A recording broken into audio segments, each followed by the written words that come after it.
Amém, glória a Deus, né? Boa tarde, Márcia, Elane, uma tarde gloriosa, né? Nós somos gratas ao Senhor por esse tempo que Ele está nos alinhando, né? Ontem eu fui surpreendida pela diretora lá no Rema, e ela me chamou num canto, ela falou assim, eu estou lendo um livro fantástico. E eu falei assim, é mesmo? Que livro é esse? Ela falou alguma coisa de Jezabel. É um livro aí que eu acho que eu já li, acho que eu até tenho ele aqui na minha estante, eu já vendi, já disponibilizei, que de vez em quando a gente faz aí umas doações de livro para ajudar, né? E ela falou, eu estou impactada. Eu falei, olha, é de Deus, porque a gente está dando esse tema, nós estamos ministrando esse tema no treinamento, né, de ofício profético, e é profundo. Se aprofunda, compartilha, vou compartilhar contigo também. Então, eu creio que Deus está trazendo uma nova direção, que eu digo, não que seja algo novo que a gente está falando, né? Mas para esse tempo, Deus está dando essa direção para a gente se atentar, não é? E isso é muito poderoso. Vamos orar, então? Paizinho, obrigada. Obrigada por essa tarde, obrigada pelas tuas filhas que estão aqui online, mas as outras que estarão ouvindo depois, obrigada por tudo que o Senhor está fazendo, que o teu Espírito comunique toda a verdade, toda a clareza, toda a revelação para essa tarde, Pai. Muito obrigada por esse canal, obrigada pelos nossos líderes, Pai, e que nós estejamos submetidos, Senhor, ao governo do Teu Espírito, aquilo que o Senhor está movendo nesse tempo, para a glória do Teu nome, no nome de Jesus. Amém. E na semana passada, na nossa aula, a gente falou sobre as distorções familiares, né? Que é um ambiente onde tudo começa. A questão da aversão à autoridade, porque Jezabel é essa estrutura, né, de oposição à autoridade, de aversão à autoridade. Ela tem por função desestabelecer a autoridade. E nós estávamos falando sobre as famílias disfuncionais. E hoje nós vemos nas congregações, e hoje muito mais a gente tem acesso por causa da mídia, a questão de como as famílias estão, de como que as famílias estão, e eu fiquei muito assustada ontem, dentro do ônibus, uma senhora pediu para saltar no shopping, perto do shopping, o motorista falou, ó, tem esse ponto aqui, e tem um outro, um próximo, um outro, e a moça falou, então eu vou descer no outro. Só que esse outro, ele estava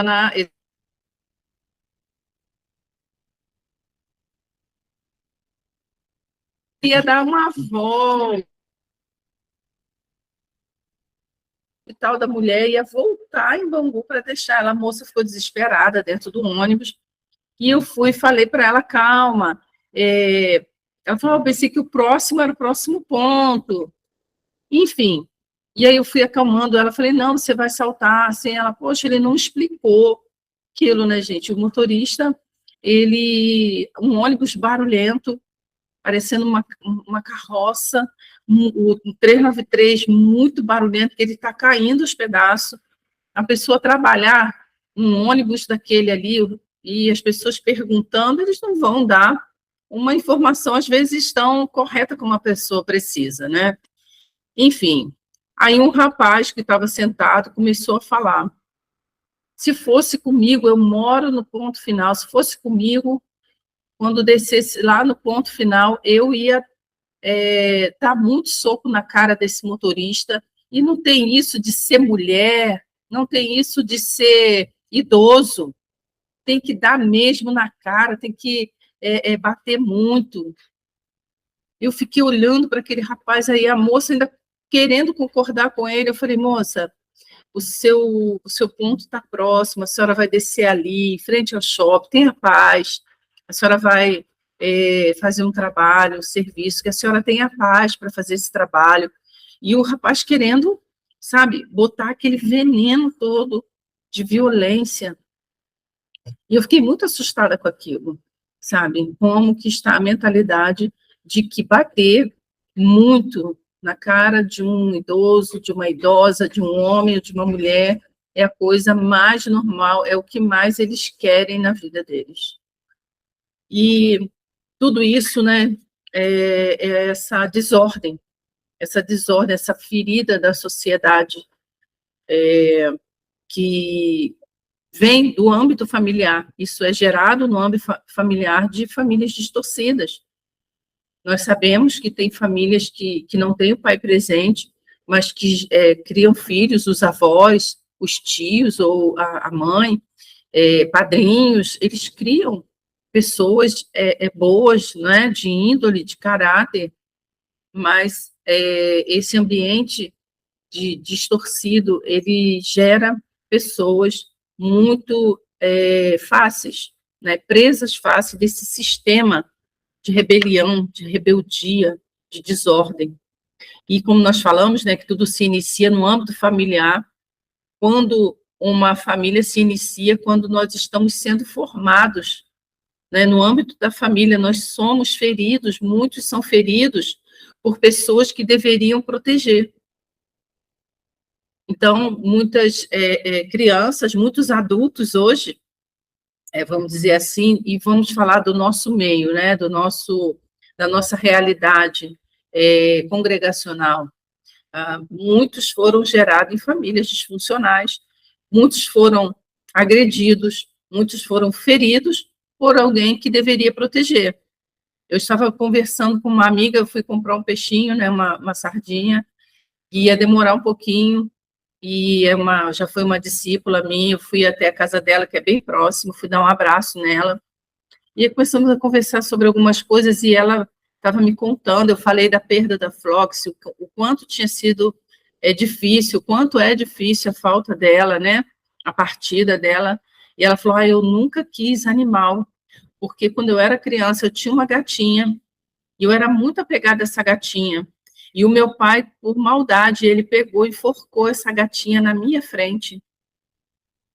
E eu era uma menina, né, ainda muito jovenzinha, e ele foi ali enforcando aquela gatinha na minha frente aos poucos. E eu peguei um trauma, então eu não quero nenhum bicho, nunca admiti nenhum bicho na minha vida, porque até hoje eu lembro e eu sofro. Então, imagina a ferida que essa mulher carrega dessa paternidade violenta, que pegou aquilo que mais ela amava e sacrificou diante dela como punição. Então, se nós pararmos para conversar com pessoas, a gente vai ouvir, nós vamos ouvir muitas histórias tristes de quem deveria nos proteger, de quem deveria nos amparar, nos dar direção, trouxe maldade, trouxe falta de direção, falta de limite. Então, tudo que nós vivemos hoje na sociedade de rebelião, ela começou na família, ela começa na família. Né? Então, nós somos feridos, ela, na verdade, a visão dela, porque nós temos os nossos 5 sentidos, né? É por onde a nossa alma, ela é ferida, através dos nossos sentidos. Ela é ferida através de coisas que ouvimos, palavras imprecatórias, palavras de maldição, pelo que vimos, não é? Tantas cenas terríveis que marcaram a nossa vida, também pelo cheiro, também tem pessoas que não podem sentir cheiro, e eu vi uma pessoa que ela é inclinada para o homossexualismo, e ela uma vez compartilhou, né, nós estávamos num almoço, aí ela era fígado, e a pessoa começou a fazer repulsa, porque odeia fígado, porque ele não gosta de mulher, e é um homem, né, um homem, ele não gosta de mulher porque lembra a menstruação. o fígado, né, o cheiro do sangue. Então, ele não gosta porque ele tem aversão à mulher. Então, ele é uma pessoa inclinada para o homossexualismo. Então, isso foi ferido lá atrás, na casa, no âmbito familiar, né? Então, e também pelo paladar. Quantas crianças hoje, quantos adultos hoje odeiam angu, odeiam jiló, odeiam isso, porque foram obrigados, às vezes era só o que tinha na casa. Então, todas essas questões, não só nós que já somos adultos, mas hoje numa outra realidade, perdão, que ainda estou um pouco congestionada. Na realidade de hoje, muitas crianças são feridas de outra forma, né, em outras questões. Então, quando esse pai que faltou, esse pai que amaldiçoou, e essa autoridade, o pai, ou a mãe, ou o tio, ou o avô, que trouxe essa ferida através de alguma situação, alguma ocorrência, vai interferir, sim, em como ela vê o pai, em como ela vê o pai.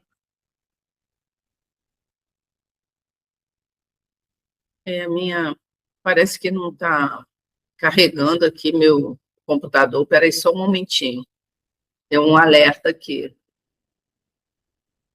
só um momentinho, que eu vou ver aqui.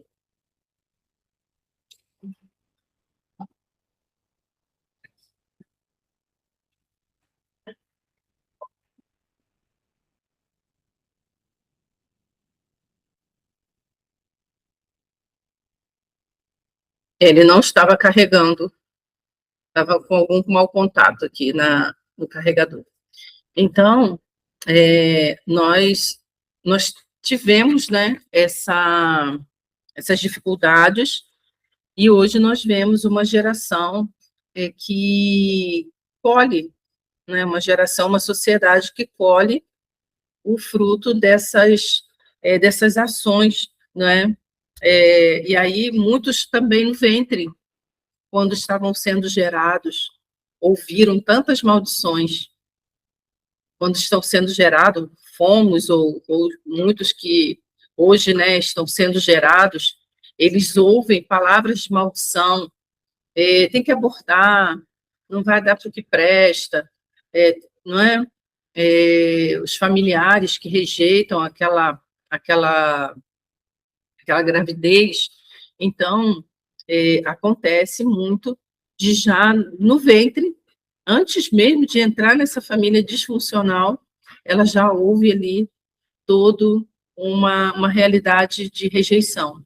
Então, isso vai influenciar tentativa de aborto, até mesmo mulheres que estão grávidas e têm relações com outro homem que não é o pai daquela criança, não é? Essas coisas, elas são muito espirituais e muito, elas influenciam muito na questão de como essa pessoa vai corresponder ao seu relacionamento com a paternidade de Deus, com a sua identidade, tudo aquilo que a gente veio falando, né?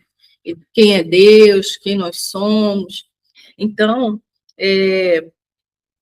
o nosso dia a dia, ele foi, né, e pode ser permeado de muita frustração, de muita dor que nós carregamos e lançamos nos relacionamentos familiares, pai, filho, mãe, filho, avó com neto, liderança de igreja, tudo isso vai refletir, principalmente, as pessoas terão dificuldade em reconhecer a autoridade. E aí não reconhece a paternidade de Deus, não reconhece a autoridade de Deus como Deus, questiona que Deus é esse, quando algo dá errado na sua vida, né? Então, acontece muito de reproduzir essa aversão à autoridade. Então, essa é a base, é a pavimentação, né, dessa influência de Jezabel, dessa regência, né, nos comportamentos que afetam o relacionamento das pessoas com a paternidade de Deus e com a paternidade terrena, com a autoridade eclesiástica, com a autoridade de um policial, autoridade de um diretor de escola, enfim, todo tipo de autoridades. Alguém que está comandando um barco, que está comandando um ônibus, que está direcionando algo, que está liderando algo, ele vai ser um ataque, um alvo do ataque dessa influência de Jezabel, dessa pessoa que sofreu, que passou todas essas distorções, todo esse dano que aconteceu dentro do âmbito familiar, ela vai refletir em ela se submeter.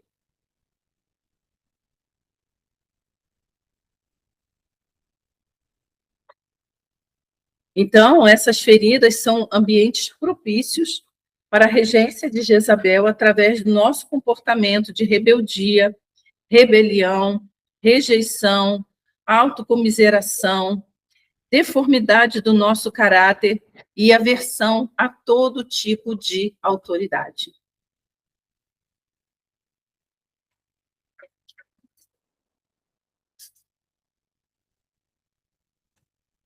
E isso, né, causa cegueira espiritual, as pessoas não conseguem ver, vivem às vezes de seminário em seminário, congresso, convergência, tudo que a gente faz, o mover, a pessoa não consegue fluir em Deus, não consegue ter uma vida transformada, às vezes, de fato, de verdade, por causa da falta até de conhecimento dessas questões, não é? Dessa questão aí, dessa influência aí, desse ataque de Jezabel. Ela também desenvolve deformidade no caráter e na personalidade da pessoa. Ela desenvolve deformidade no caráter e na personalidade. E muitos se escondem atrás de religiosidade. Se escondem atrás da religiosidade. E aqui nós poderíamos citar vários, né, comportamentos religiosos e também do orgulho.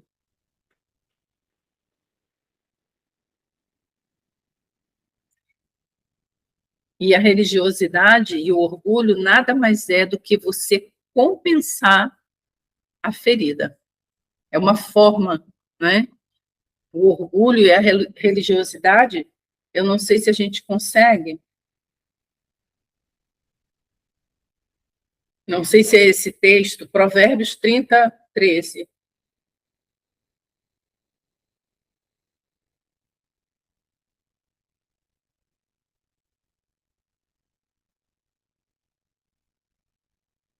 Há pessoas de olhares altivos e de semblantes arrogantes. Há quem ostente dentes como espadas afiadas, cujas mandíbulas estão sempre armadas de faca, com o objetivo de devorar os fragilizados dessa terra e os pobres da humanidade.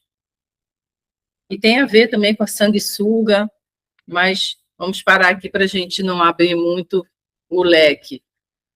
Então, para compensar essas feridas através do orgulho, né, rejeição e religiosidade, a pessoa gera uma postura arrogante, competitiva, para compensar a insegurança e leva a pessoa também a trabalhar muito para conquistar, para conquistas exageradas.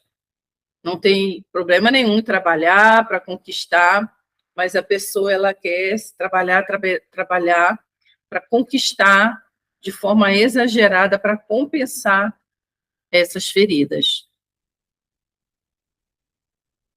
também a pessoa se torna também crítica, muito crítica, aquela pessoa que critica tudo, ela sempre contesta tudo, ela sempre diz, não concordo. Toda pessoa que já começa assim, numa conversa, ela nem terminou, a outra nem terminou de falar, nem formou a sua ideia na totalidade, ela já diz assim, não concordo. Ela já está com uma atitude de rebelião, de rebeldia. Né? E a pessoa já tem uma fala agressiva, não é? Mas isso tudo por amargura, por uma vida que ainda não foi bem resolvida em relação a isso. Amém? E a pessoa propaga a rejeição, assim como ela foi ferida, ela automaticamente quer ferir os outros. Alguma pergunta até aqui? Está dando para entender? Tem coerência o que eu estou falando? Tem coerência? O sol está batendo aqui no meu rosto, tentei puxar, mas aqui é o melhor lugar que eu tenho para gravar. Eu estou com um nariz branco, parecendo um nariz de palhacinha. Ai, ai. É bom ao vivo, assim, porque a gente fica descontraída. Se eu estivesse sozinha aqui gravando, amém. Quer perguntar? Quer perguntar, Nani? Quer perguntar? Quer falar algo também? Não só perguntar, mas citar algo. Márcia, Nani, podem abrir aí o áudio e perguntar.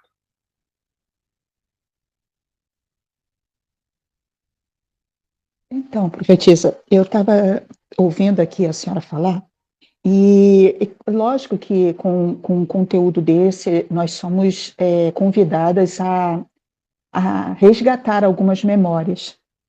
E desde a aula passada eu já estava pensando nisso, mas hoje ficou bem mais evidente, porque a senhora está falando muito da estrutura familiar, o quanto ela é afetada por essa regência, para que a gente tenha uma visão distorcida da autoridade, principalmente a paterna. Eu não vivi violência na minha casa, na minha infância, eu não vivi isso, graças a Deus não. Mas eu me lembro, e é algo muito forte, meu pai, por exemplo, ele falava assim: filho meu nunca vai. A televisão está um pouco alta, meninas. Desculpa, profetisa, perdão. É, eu me lembro que ele falava assim: filho meu nunca vai para a cozinha. Ele nunca se referia a mim e minha irmã como filhas, mas como filhos. Né? Creio que ali era uma forma de externar a decepção por não ter sido pai de meninos. E ele agia com a gente com muito carinho, muito amor, mas era um carinho, um amor, parecia contido. E eu me lembro que eu entrei na cozinha pela primeira vez na minha vida, foi com 26 anos de idade. Por quê? Porque meu pai morreu.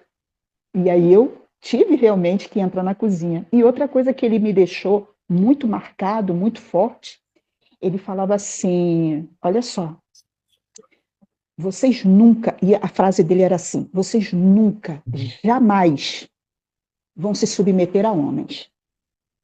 Vocês vão casar, vocês vão construir a casa de vocês, mas quem vai mandar é vocês. O homem não pode mandar em vocês. Vocês não foram criadas, papai não criou vocês para serem humilhadas e se submeterem a machismo e tal. E quando eu vim, né, sair daquele mundo religioso, porque eu nasci num berço evangélico, mas eu acho que eu vivia mais ao mundo religioso do que realmente uma visão do verdadeiro eu, reino hoje. E isso foi um confronto. Foi um confronto. Por quê? Porque os ensinos familiares é muito em desencontro com aquilo que a gente vem aprendendo, né? Então, tudo que a senhora está falando, claro que eu acredito profundamente, acredito mesmo, nada vai mudar isso em mim, que meu pai fazia isso por maldade, não era maldade. Mas pode ser, sim, ter sido uma pessoa que, sem perceber, por ser leiga, e apesar, né, dele também ser, nos últimos 7 anos da vida dele, ele se converteu, e mudou muito a atitude dele, né? Ele já não falava dessa forma. Isso aí só estou falando do meu tempo de infância, no tempo em que ele estava fora do conhecimento, também. Então, eu vejo, sim, que é uma regência sutil, é uma regência que, às vezes, é difícil você identificar, porque eu não sofri agressão, eu não era assim, mas meu pai falava com amor, ele falava de uma forma em que queria e parecia que ele estava querendo proteger o que ele tinha muito medo, que as filhas dele sofressem na mão de algum homem, né? Então, veja como é sutil, como é realmente uma regência, não sei se seria o termo regência que eu quero colocar aqui, mas eu acho que realmente há uma distorção muito sutil, muito sutil. E eu queria compartilhar Márcia, isso porque, talvez... provavelmente o seu pai passou por coisas dentro da casa dele, porque se repete, né? A Bíblia fala, nada é novo debaixo do sol, tudo se repete. Então, provavelmente, ele viveu uma realidade dentro da família dele, ele foi ensinado pelos pais, porque a minha avó falava, para mim e para minha mãe, nenhum homem presta. Nenhum homem presta. E Jezabel, ela não é feminino nem masculino, não se trata de sexo, mas ela traz essa distorção muito mais forte na vida das mulheres, porque por causa do oposto dessa figura paterna, né? Parece que é o oposto, que é o feminino. Então, quando eu perdoei meu pai, quando Deus se revelou a mim, que eu tinha muita mágoa do meu pai, eu relutei muito, mas eu amava meu pai, mas meu pai era muito bom, meu pai isso, meu pai... Mas quantas coisas eu havia passado com meu pai que tinham gerado feridas em mim, que gerou enfermidade também, eu precisei perdoá-lo. Mas quando eu passei por esse processo de perdão, de perdoar o meu pai, Deus me mostrou o que ele tinha passado com o pai dele. E Deus falou, Márcia, o que você passou com seu pai não se compara ao que ele passou com o pai dele. Então, aquilo tudo que o meu pai fazia comigo era reflexo do que o pai dele havia feito com ele.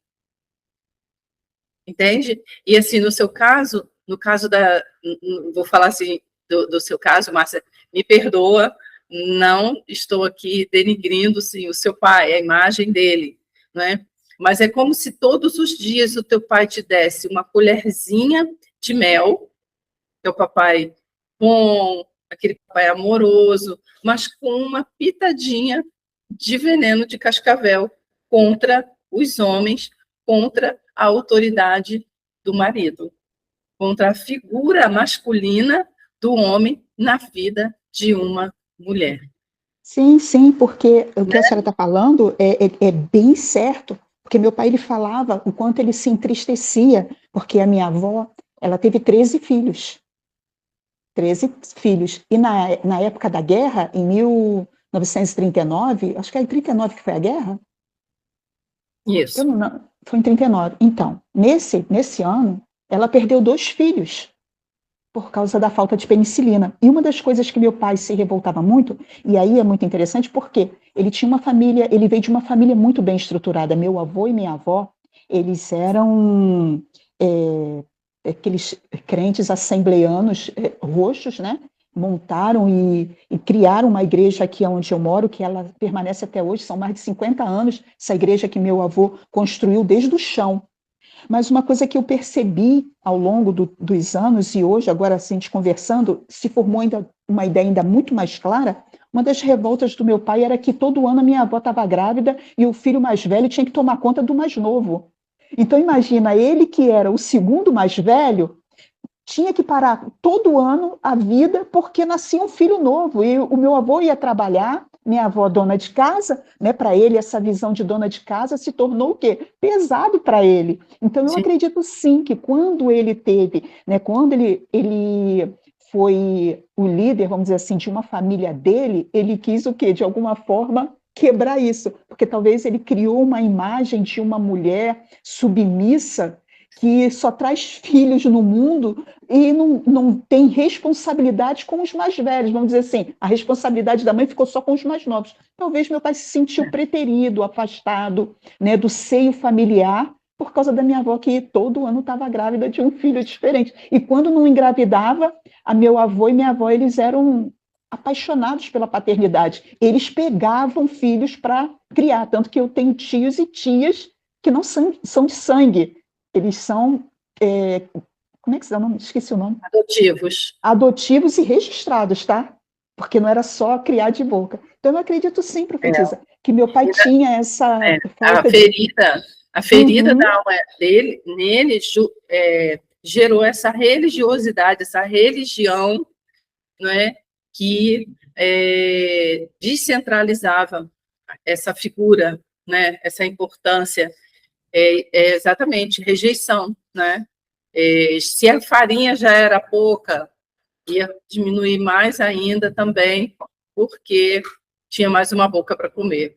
Então, assim, realmente, a gente vê tantas coisas, mas a gente não vê a raiz. Nós vemos tantos problemas, tantas adversidades, mas tudo tem uma raiz. Amém? E, Dani, quer falar para eu poder continuar aqui?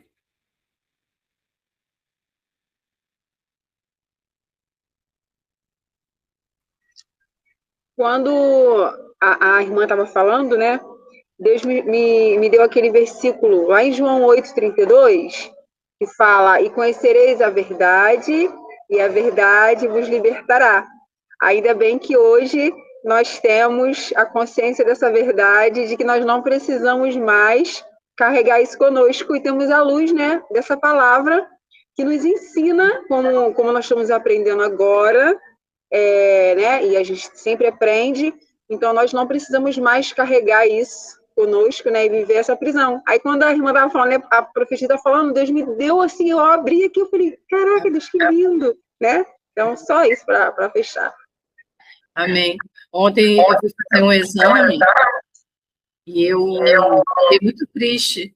Chegou uma senhora com um esposo, eu estava aguardando, e já idosa, e ele também idoso, e ela sentou, ela tinha as vestes de uma pessoa cristã, religiosa, né, uma cristã, mas o semblante dela era tão fechado, tão agressivo, e ele estava em pé, com o chapéuzinho dele, e ela virou: o que você vai ficar fazendo aí? Ela começou a humilhá-lo na frente de todo mundo, com muita grosseria. Vai pegar um câncer de pele. E ela repetia aquilo toda hora, e ele sentou ali, assim, constrangido, humilhado, de tanta coisa que aquela senhora estava falando para ele. E isso é típico. Toda mulher que constrange as pessoas, principalmente o esposo, um homem, publicamente, ela está debaixo dessa influência que a pessoa nem sabe, vive anos cativo ali, né? E não sabe que está debaixo dessa regência, dessa influência aí, desse principado, né? Amém. Que bom que a gente está avançando. Eu gosto muito de falar desse assunto, porque esse assunto ele fez muita diferença na minha vida, sabe? Me curar, perdoar meu pai, reconhecer a autoridade masculina, né? Ter uma postura correta em todos os ambientes de trabalho, de família, de igreja, com essa libertação que não tira a minha identidade, que não tira o meu valor, que não tira a autoridade que eu tenho sobre aquilo que eu toco, que eu sou responsável. É maravilhoso, é muito poderoso, é libertador. Aleluia. Glória a Deus. Como nós falamos, eu vou reler aqui a introdução da outra aula para a gente avançar aqui no assunto. Então, a oposição à autoridade é uma das principais feridas da sociedade. É um poder de influência e regência que causa oposição e que leva à apostasia, quer dizer, o abandono da fé e da sã doutrina, né? Dos princípios do reino de Deus. Nós estávamos falando algumas aulas atrás sobre Leviatã. Leviatã, ele vai contra o reino, desestabelecer os princípios do reino. E Jezabel, ela é a aversão à autoridade desse reino. Então, a ordem e a estabilidade da sociedade depende da sujeição à autoridade. Então, a sociedade está vivendo essa instabilidade, essa desordem, né? Porque ela é ferida, ela não se sujeita à autoridade. E nós vemos tudo aí, todo desdobramento aí na nossa sociedade, através da política e todos os ambientes, de forma generalizada. Então, segundo as Escrituras, essa oposição à autoridade, rejeição a uma autoridade, que é a desobediência a Deus, se equipara e é semelhante ao pecado de feitiçaria, que fala lá em primeiro livro de Samuel, 15, 23.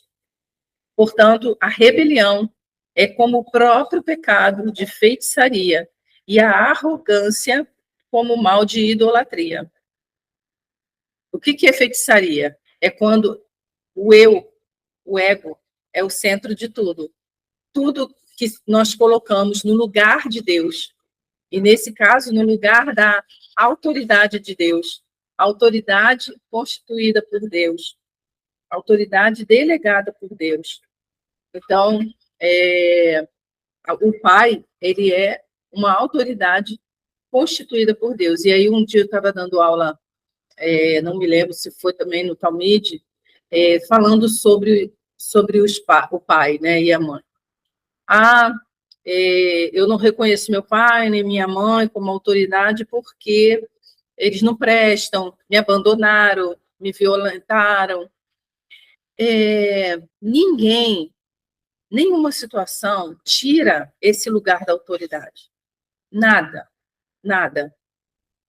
O pai será sempre pai e mãe será sempre mãe. Embora a história não dê crédito a esses pais, descredibilizem esses pais não tenham coerência de vida para dizer, olha, você precisa me honrar, você precisa me obedecer, eu sou uma autoridade sobre a sua vida.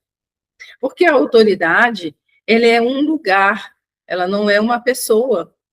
A autoridade é um lugar que foi designado por Deus. Então, pai e mãe é um lugar que foi designado por Deus e que foi ocupado por alguém, ou na política eleito, ou a pessoa trabalhou, estudou para ser um coronel, um policial, um professor. E no caso dos pais, quando esses pais se conheceram, nosso pai, a nossa mãe, ali não estava sendo avaliado se eles eram bons, se eles eram maus, se eles iam fazer tudo certo, se eles iam fazer tudo errado, se eles iam acertar, se eles iam proteger essas crianças, essa família, sendo que um homem e uma mulher se uniram em carne e ali gerou uma vida. E essa vida foi gerada, acredito eu, por Deus, que fomos nós. E que eles também foram gerados da mesma forma, que também tiveram pais, talvez, que não foram funcionais, foram disfuncionais. Então, nós entendermos isso também é libertador, porque eu tiro a culpa deles e assumo as minhas responsabilidades, né? Não coloco só neles a responsabilidade. Eu tenho visto alguns materiais sobre quando nós fomos mãe. Quando eu fui mãe, aos 19 anos, eu não sabia nada da vida, eu não sabia o que era ser mãe. Simplesmente coloquei uma vida no mundo, né? Não acertei tudo, não tinha nenhuma experiência, não tinha nenhum manual que eu pudesse olhar e às vezes o meu manual era os exemplos dos pais, das pessoas, da igreja na qual eu frequentava, a família do pai dos meus filhos. Então, a gente aprendeu, né, errando muito. Então, isso ficou muito claro para mim, e isso tirou, assim, não um peso, mas me fez assumir as minhas responsabilidades e não responsabilizar os meus pais, nem os meus avós, nem os meus bisavós, nem meus tataravós, porque às vezes colocamos a conta para eles na questão de maldição, né? Maldição familiar, e aí quebramos, anulamos. Isso foi muito importante na nossa caminhada, na questão da libertação, foi muito poderoso, abriu nossos olhos, nos curou, nos resgatou. Hoje, a nossa mentalidade, nosso entendimento sobre esses assuntos, eles ampliaram muito, e glória a Deus por isso. Amém? Então, essa influência tem a função e a finalidade de ferir a ordem de Deus e todo tipo de autoridade, trazendo desordem aos princípios eternos e imutáveis do reino de Deus. Ela traz desajustes na família, na sociedade e na igreja. E aí nós temos muita dificuldade, olha só, de exercermos o nosso sacerdócio no modelo de Jesus, como filho de Deus. Imagina uma pessoa ferida de autoridade, ferida de pai, ferida, ela exercer o sacerdócio dela no modelo de Jesus, porque Jesus é o modelo de sacerdócio. Jesus só fazia o que via o pai fazer. Ele sacrificou, ele entendeu que o pai estava ali no controle de toda aquela situação na qual ele, como filho, estava vivendo. E ele podia ir até o fim, sacrificar, se entregar, morrer, ressuscitar, fazer tudo o que ele fez. Por quê? Ele era filho, ele sabia da identidade dele. Então, nós, como sacerdotes desse reino, temos dificuldade em exercer o nosso sacerdócio no modelo de Jesus, porque não resolvemos ainda a questão de paternidade, de autoridade, e muitas das vezes, sem conhecimento de causa, sem perceber, nós nos colocamos debaixo dessa influência, desse desgoverno, dessa aversão à autoridade. Meu Deus!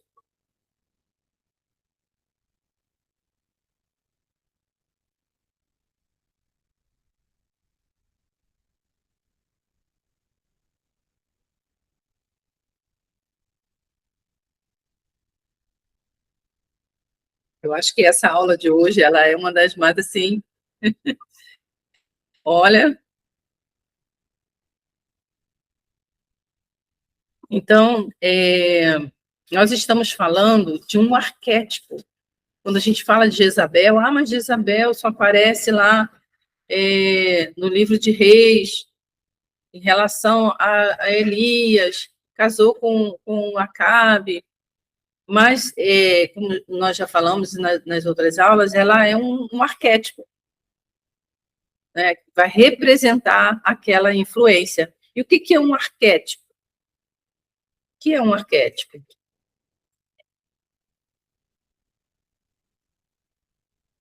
Arquétipo, ele é um padrão de comportamento, que fica aquela marca, né?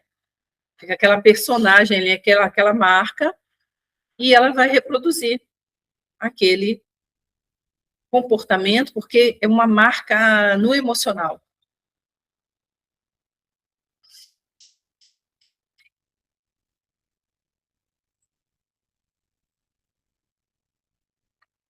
E agora a gente vai dar uma introdução, que eu acredito que não vai dar para a gente falar tudo hoje, né? Porque esse assunto ele é extenso, mas nós vamos entrar agora um pouquinho nas doutrinas dela que eu digo que parece que Jezabel é uma mulher, né? Nas doutrinas desse arquétipo, melhor dizendo, de aversão à autoridade. Lá em Apocalipse 2, 20,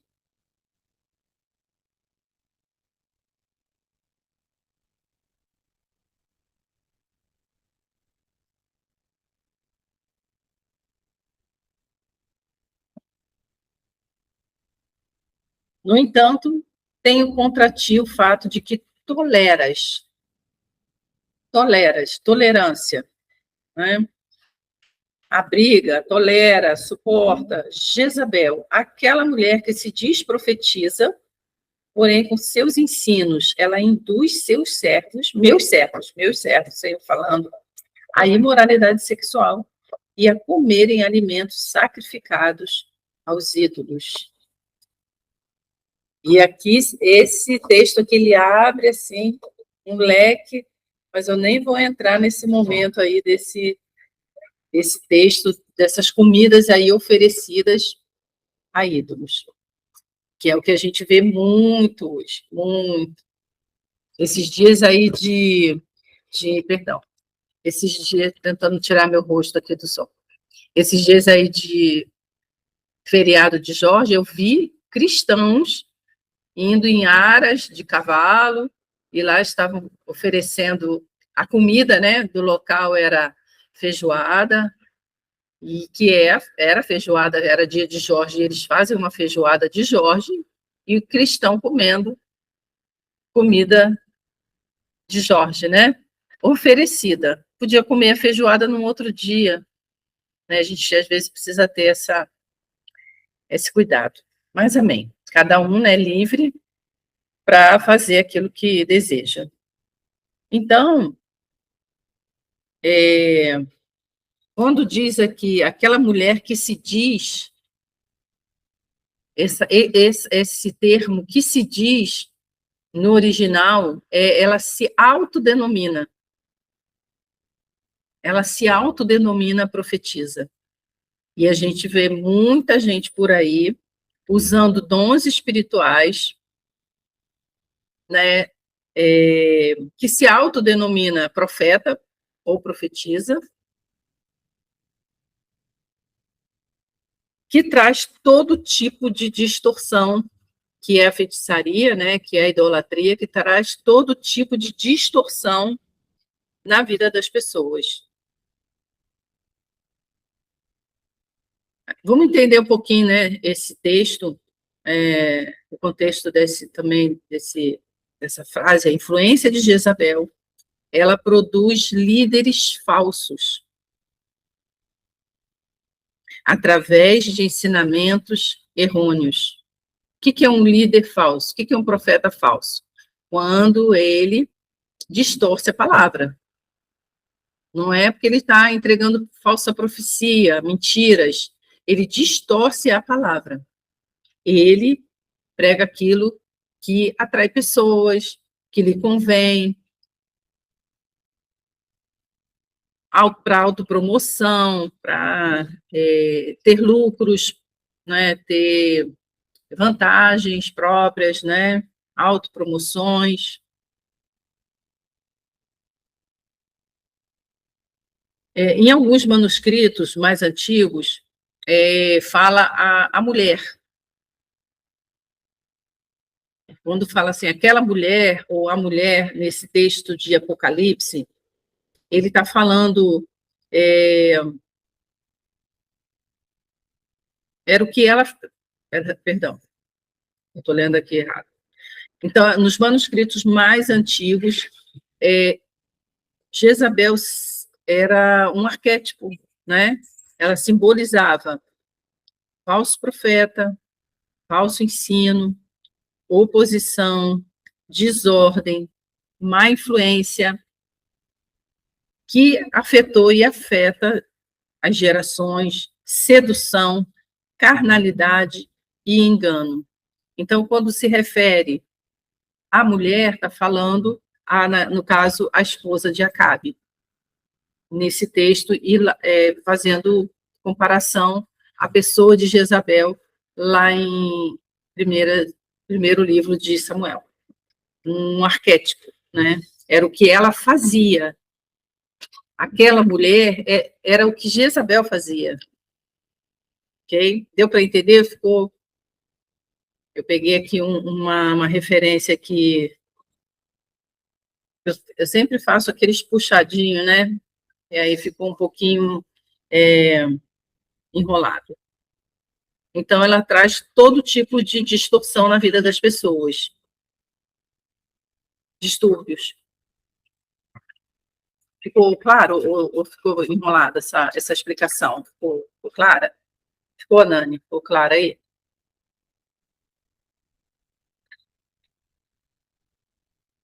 O que vem a ser tolerar Jezabel dentro desse texto? É tolerar aquele modelo, tolerar aquele esquema, aquele comportamento, ok? Que é esse arquétipo, né? Esse modelo aí que ficou impresso. E o que, voltando, né, quando nós falamos sobre falsa profecia, porque ela se autodenominava profeta, era um falso ensino. Então, toda pessoa que ela se diz profeta, ou ela se move no profético, e quando a gente identifica, e é muito sério no nosso meio, como nós estávamos falando, que é onde nós circulamos, ministério de oração, de música, de dança, movimentos proféticos, discipulado, a gente começa a discipular pessoas, é fácil a gente identificar um falso profeta quando nós temos clareza do ensino, da palavra, e nós sabemos que aquilo é um falso ensino. Então, ele é um falso profeta. Que produz uma falsa doutrina, falso evangelho. É uma falsa voz profética, né? E como que, geralmente, chega uma pessoa com o comportamento de Jezabel? Ela seduz.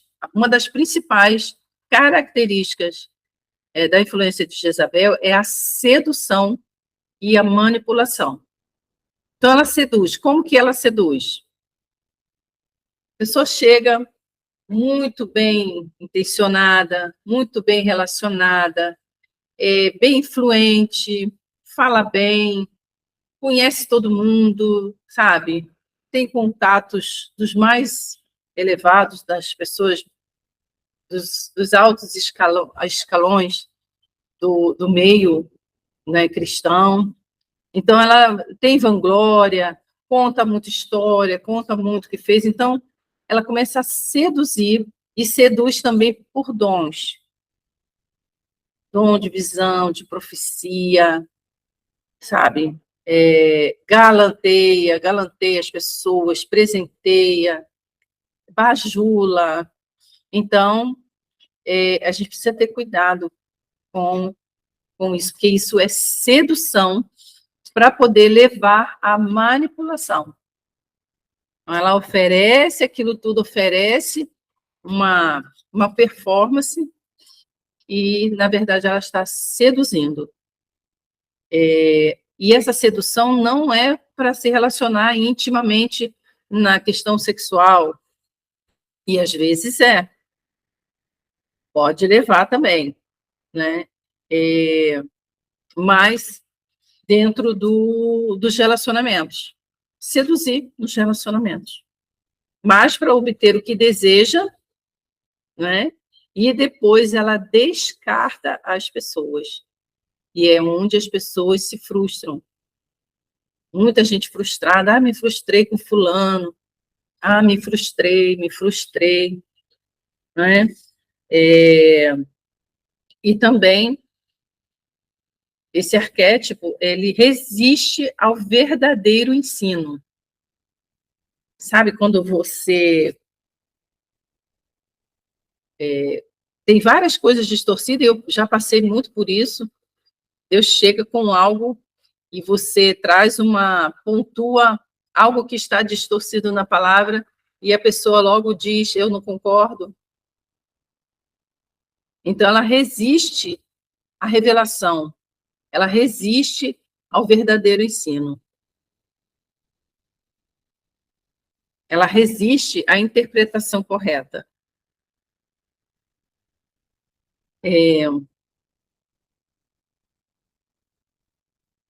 Na questão da imoralidade, que o texto fala, né? Ela vem de vários aspectos. Ela vem de aceitar a imoralidade, tanto no âmbito moral mesmo, que é na área sexual, mas também com uma falsa graça, que não produz mudança. Ela usa uma falsa graça, um falso evangelho, para manipular, para mascarar o verdadeiro evangelho. Então, ela aceita.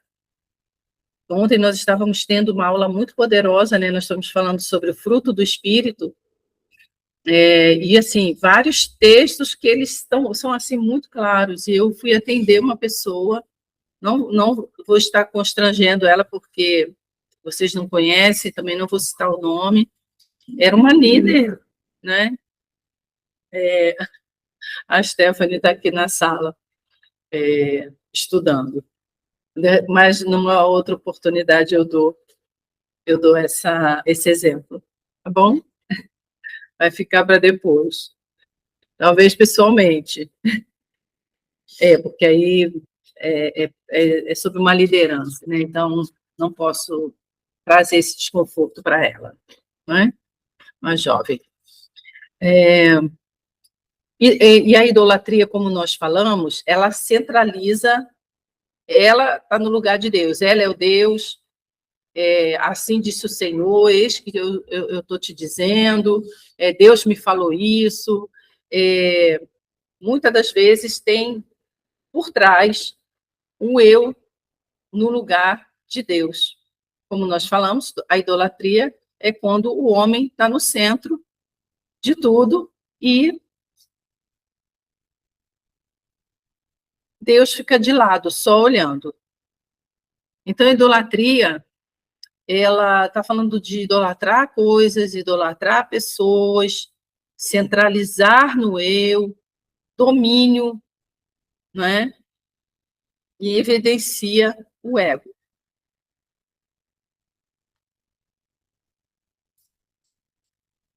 Então, a gente precisa, nesse ambiente profético, a gente olhar muito mais para nós, porque quando a gente se vê, a gente começa a identificar no outro. Mais se vendo do que vendo o outro. Lembra do discernimento? Eu tenho muita dificuldade de discernir. A maioria das vezes é porque não se vê. Porque quando a gente passa a se ver, a gente começa a ter um discernimento do outro e dos ambientes muito, muito mais aguçado, muito mais claro do que a gente ficar esperando aquele discernimento do sobrenatural, do arrepio, não é? Então, quando nós saímos desse centro, quando a gente consegue se enxergar como filho, como dependente de Deus, como aquele agente que o nosso dom não é nosso, não é para nós, o dom é para abençoar o outro. Quando o texto fala, nós falamos isso lá na aula sobre justiça de Deus, a graça que eu recebi agora precisa tocar o outro. Isso é o texto de amar ao próximo como a si mesmo. Então, quando eu me vejo, quando eu me corrijo, quando eu vejo as minhas debilidades, eu consigo ver as debilidades do outro. Como o meu coração se entristeceu de ver aquela irmã ontem humilhando aquele homem. Como foi triste, como meu coração chorou ali de ver aquela realidade. Mas um dia eu já estive naquele lugar de uma pessoa que tinha aversão, sim, à autoridade, né? E estava muito ligada às feridas que eu tinha em relação ao meu pai. E negocia princípios. Não, mas não é bem assim. Não, mas isso aqui faz de conta que a gente viu. Faz de conta. Não, para todos os efeitos, foi assim. Mas lá a gente diz que foi assim. Entendeu? Não, a gente não está mentindo, a gente está omitindo. Então, aquele jeitinho, aquele não tem nada a ver. Ah, nada a ver. Ontem o pastor estava falando muito de cristãos que estão no pecado da prostituição, da imoralidade. A Stephanie saiu aqui. Uma pastora líder de uma igreja me procurou, porque ela achava que era uma maldição hereditária na vida dela, porque ela conheceu um pastor, e eles estão se relacionando intimamente, sem casar, e ele está cobrando dela que ela não tira toda a roupa porque ela tem vergonha do corpo. E ela estava me perguntando se isso era uma maldição hereditária na vida dela. Porque a filha dela está passando a mesma coisa com o namorado. Então, e essa mulher tem dons. Essa mulher já me abençoou muito com os dons dela. Eu falei, querida, eu não sei se eu vou poder te aconselhar direito. Se o meu conselho vai servir para você nesse momento, sabe? Então, nós precisamos ter muito cuidado. E é uma igreja que cresce com adolescente, é uma igreja que entrega profecia, ela mesma é uma mulher que tem o dom de visão, entende? E como que está sendo feito isso? Quem é que está mostrando? Quem é que... Entende? Então, nós precisamos ter muito cuidado, porque para ela tá tudo normal. Não é tanto assim, sabe? A gente pode dar um jeitinho, Jesus perdoa, depois a gente vai lá e resolve tudo com Deus. Então, precisamos ter cuidado com pessoas que negociam princípios. Isso é negociar os princípios. Amém? Também, você pode ver numa pessoa que é muito desobediente, tem dificuldade em obedecer, tem dificuldade em você traz uma direção, você delega algo e a pessoa faz de outro jeito. Não, porque eu achei, você falou que era amarelo, mas eu achei o azul mais bonito.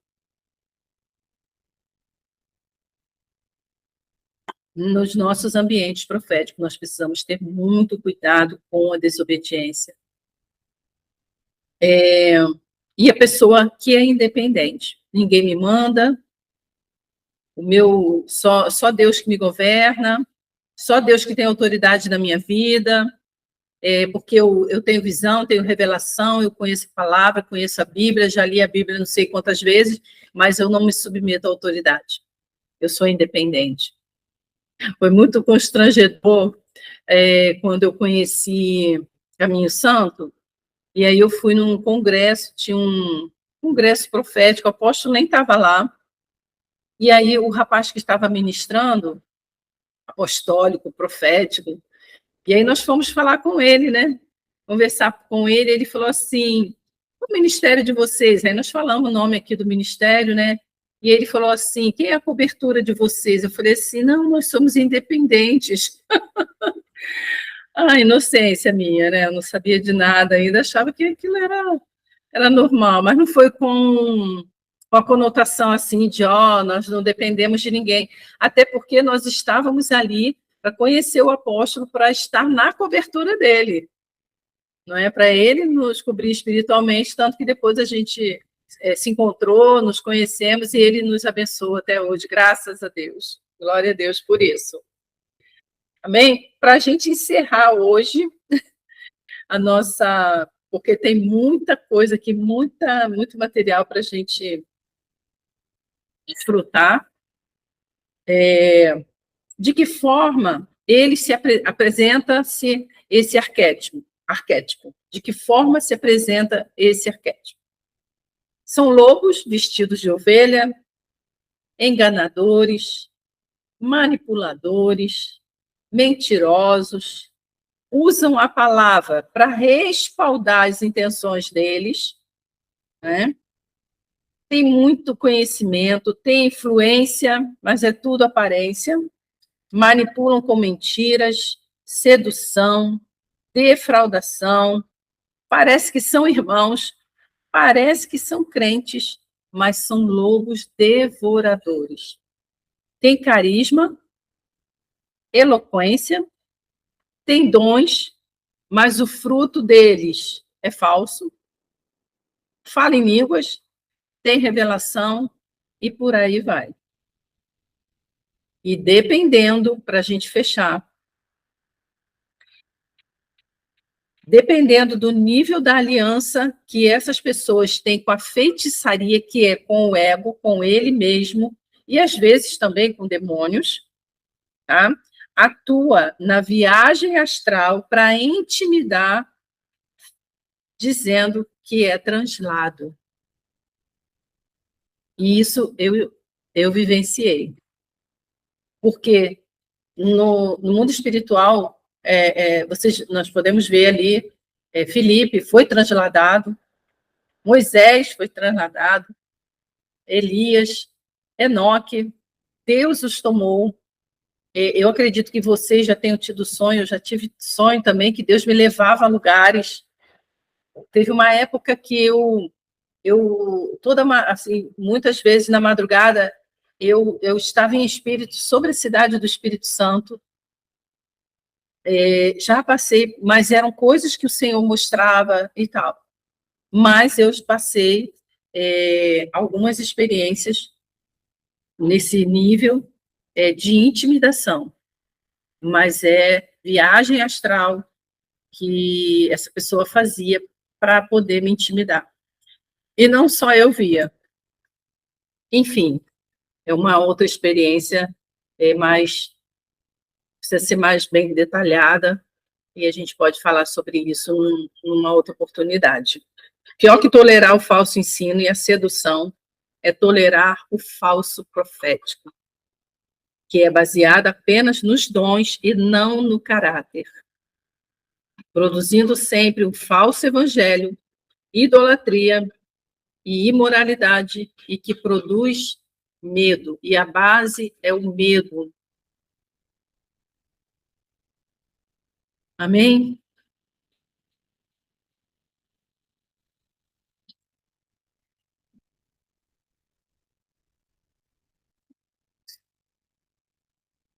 Querem fazer pergunta, falar muita coisa, muita informação, e depois eu creio que vocês vão ouvir de novo, processar tudo isso.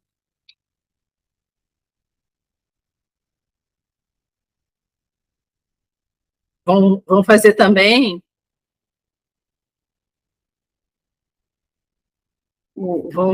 também uma análise, né? De episódios, de coisas, né, que vocês devem ter passado.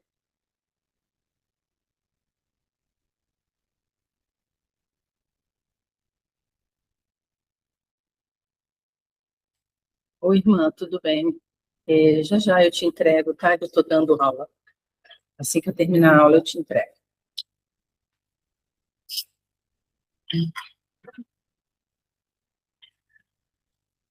O entregador entregou aqui uma encomenda, que era da minha irmã, e ela está me pedindo aqui a encomenda dela. Aí eu tive que responder. Quando eu vim aqui, eu vi que era urgente, me perdoem. Amém, meninas? Glória a Deus, né? Quando Deus abre o nosso entendimento, e a gente começa a desfrutar e também manifestar o fruto do Espírito, porque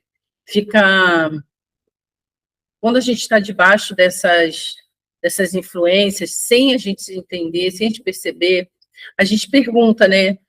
Ai, eu não consigo ter paciência, eu não consigo perdoar, eu não consigo amar, eu não consigo ter longanimidade, mas o fruto é do Espírito para que nós venhamos manifestar. O Espírito nos ajuda, sim, mas como o apóstolo ministrou, que não seja pela misericórdia, que seja pela bondade de Deus. Que a misericórdia é quando nós estamos na desobediência, né? Mas que a gente manifeste o fruto do Espírito na obediência. Mas o que nos liberta? O conhecimento. Como a Nani falou ainda há pouco. Perguntas? Perguntas? Amém? Glória a Deus. Para a gente encerrar, eu estava lendo o livro da Cindy Jacobs, né? Que nós vamos começar a aula, né? Esse mês, agora, acho que é dia 11, né? Não, esqueci qual é o dia da nossa aula online do profético. Do livro da Cindy Jacobs. Eu estava lendo o livro dela e me lembrando dessa aula de hoje, como uma coisa está conectando, como esse conhecimento que Deus está trazendo clareza para nós nesse tempo, vai ser benéfico para nós entrarmos nos assuntos que a Cindy coloca ali no livro. Parece que estão meio ocultos, parece que não, mas quando a gente começa a ter clareza, quando a gente lê algo, quando a gente vê uma situação, quando a gente passa por algo, a gente lembra logo. Vamos, muitas das vezes, ainda errar naquilo? Vamos. Mas aí nós vamos dizer, poxa, e aí nós vamos ter a oportunidade de sermos transformados pelo conhecimento. Amém, meninas? Muito bom estar com vocês, sempre muito bom, sempre muito prazeroso estar aqui nesse lugar de compartilhamento. Amém? Vamos orar, Pai. Obrigada por tudo que o Senhor tem nos feito conversar, compartilhar, conhecer. E esse lugar aqui, Senhor, ele está sendo um lugar muito, muito bom, muito proveitoso e também, Senhor, muito espiritual e profético, Pai. Nós precisamos, Pai, conhecer o Senhor, conhecer as verdades que estão, muitas das vezes, ocultas a nós, para que nós possamos avançar, manifestar o nosso sacerdócio no modelo de Jesus, porque somos apostólicos e proféticos. Amém?